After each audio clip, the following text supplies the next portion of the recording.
Welcome back for the second segment of the May 6th Trips and Traps. I'm Andy Serling with Eric Donovan, and we're going to jump in and show 3 more races from Belmont's opening week. And the first race that we're going to show you on this segment was from Thursday. It's the first race from Thursday. We're looking at the number 2 horse in here, Power Express. This is a pretty cheap claiming race, $7,500 the tags here. Fillies and mares, 6 furlongs, and Power Express breaks perfectly right on top with Jose Bermudez here. Yeah, he does stumble a little bit at the start, but you're going to see that comment in the chart.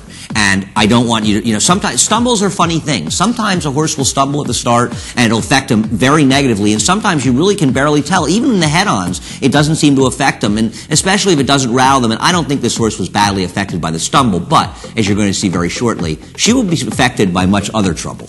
You see the 6-horse Indies Forum go on with it for the lead, and another pack of 3 horses, the jock on the 2, Power Express, elects to take back. So this is a horse that was on the lead a few moments ago, now back running in 5th and dropping back even a little bit farther here. Now about 4 lengths off the lead as they move around the far turn. A lot of position lost here on the inside, and it's going to get worse for Power Express because she tries to get back in the race at the top of the stretch, and she's going to find herself behind 4 horses. Yeah, I don't understand what happened after the start, because this was a horse who has natural speed. I know Indies Forum is a real speed horse, but there wasn't an electric pace in here, and I think the Power Express was absolutely allowed to drift too far out of the race. And now, with that rail position, you want to try to get position, and by showing speed, maybe you can get a little off the inside, but of course, she ends up trying to get off the inside and gets trapped behind a wall of horses. Absolutely nowhere to go here for Power Express. Bermudez looks to go inside at this point here. There's another horse that's actually trying to angle out off the rail and look for room there. He's had absolutely nowhere to go with her. You see her now getting shuffled back to last at the 8th hole. So just a very eventful ride here on Power Express. No question. I mean, to get that horse where she was to end up last, I know the field was reasonably bunched, but come on. Power Express, comes between horses there and actually finishes 5th, a close 5th, and she could well have won this race if she had had a cleaner trip in there. And you know what? She's going to meet a similar field the next time she runs. And the thing is, she's going to show this trouble line in the paper. The stumble, I don't think she deserves. It didn't hurt her, but the rest of the trouble did hurt her. Absolutely. Well, let's get on to another race, kind of a similar kind of look. It's Lani Yap from Thursday. It's race number 6, and this is one that caught your attention. Yeah, this is one that I think is a trap. Lani Yap breaks on top in this race. Now, this was a race that ultimately the pace collapsed, but Lani Yap does have an enormous amount of trouble in this race, and I'm not exactly sure why. Even when I was watching the head-on, I couldn't find anything to show you, per se. I'm just guessing that Lani Yap will get caught in tight in about a furlong, maybe, and absolutely goes from this position, tucked off the lead, and drops completely out of the picture.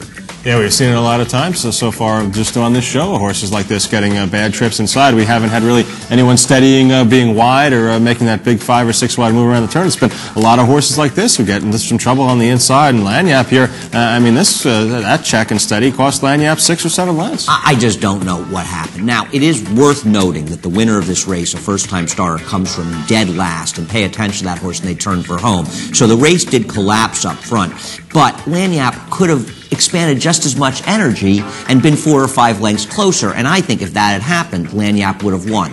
But here's my problem. I liked Lani Yap in this race. This was a very good spot for him. He's not that good a horse, or she, I should say. This was the right spot for her. I don't know that the spot's not going to be a little bit tougher next time. I just think new horses are going to show up. She fit well in here, but she should have won this day. Yeah, I agree. This was the spot, and you get a bad ride in a spot like that where the horse steadies out and checks around the turn. You see the first-time starter, Caroline's Glory, coming from well out of it, coming from last, in fact, to win by about a couple lengths under the wire there. I agree with you 100%. This was the spot for Lani Yap. Next time out, I think you got to be a little bit leery of her betting her off that trouble line. This was a race where she was dropping in for a tag after a lot of races for special weights across town. Yeah, this was really the day, and it's just another example of getting caught inside. And this isn't a fall of the rider because she breaks from an inside post with speed, but horses, it's very, very tricky. And here the turns start more gradually. I think it's not quite as sharp a turn as at Aqueduct. Maybe Aqueduct's even tougher, but getting caught inside in the dirt courses with that long extended straight around the backstretch can be very tricky. All right, one more race to do, and this is the 6th race from Friday. Onto the turf here, a mile and a 16th on the Widener course, a maiden special weight for New York bred fillies and mares. We're going to take a look at the number 3 horse in here, Refinery Fire, who's off a little bit slowly right out of the gate. Yeah, now, there's no question in either of our minds that Refinery Fire was the best horse in this race. First of all, basically the race was dominated on the front end.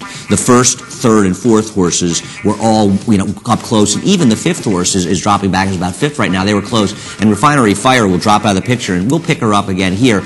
After braking a little slowly and being steady, it makes this long, wide run. And you see the eventual winner, Marula, tucked in on the rail in the Gallagher silks, the black cap and the yellow and white and black sleeves. And you see the three-horse Refinery Fire kind of off the picture there, but still trying to make a rally late in that orange shadow roll down the center of the track. Going to get within a half length of Marula here at the finish. So definitely, I think if you reverse the two trips, Refinery Fire wins by a few lengths here. It's not even close. And notice how far the rail is out. I think it was out 27 feet this day. And I don't feel as though Marula was really doing any particular running at the end. It looked like she was not going to get the job done. I just think the race collapsed. I mean, take a look at the fourth place finisher in here, Outlier. She looked like she was a dead empty on the turn. The jockey was asking her, and she actually finished fourth, beating just a couple lengths in here.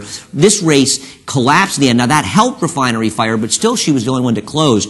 I think she was best in here, but I'll tell you something. When this group gets together again, and get together they will, I'm looking for new faces because I don't think this was a strong race, to say the least. I agree. I tried to beat, I was doing Talking Horses this day, I tried to beat Marula and Fairy Wand, who is also another one of the favorites that just got run down late. Actually, Fairy Wand was the sixth horse in that race there. Both those horses I was trying to beat there, tried to beat him with second-time starters, and I didn't like Marula, and you're right. I think you got to look for a new face next time. Yeah, this is a group to look for new shooters. These are three-year-old, basically three-year-olds, I guess probably three-year-old, not filly and mare, New York State breds on the turf. So keep in mind, you see horses out of this race, try to find some first-time turfers or some sneakier horses, because Refinery Fire will be a short price. She was best, but I don't know that being best in this race will make her best the next time she runs. All right, well, that'll do it for this episode of Trips and Traps. Once again, we thank you for watching, and our email address is tripsandtraps@NYRAinc.com.